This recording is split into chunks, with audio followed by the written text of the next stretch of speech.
Il-Klabb Sportiv ta' San Ġwan FC benefika minn kontijiet orħos tal-enerġija grazzi għal skemi mill-Aġenzija tal-Enerġija u l-Ilma. Dan tħabbar waqt żjara f'waħda mis-sessjonijiet ta' taħriġ mill-Ministru għall-Enerġija Mirjam Dalli u Segretarju Parlamentari għall-Isport Clifton Grima.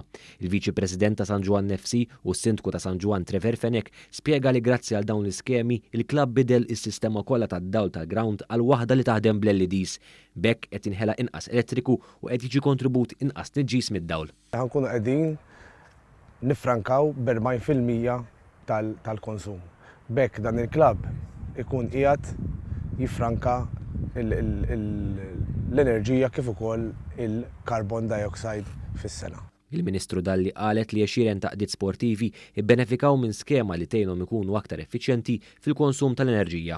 L-Energy and Water Agency għamlet skema fejn rajna li jsiru audits ta' dawn l-qdiet sportivi biex naraw fejn jistgħu jikkonsmaw anqas enerġija, allura jifrankaw il-flus, imma anke nkunu qegħdin nifrankaw l-emissjonijiet. U din hija d-direzzjoni li rridu mmorru fiha, għaliex wara kollox irridu li dan il-pajjiż ikun miexi fit-triq ta' effiċjenza enerġetika.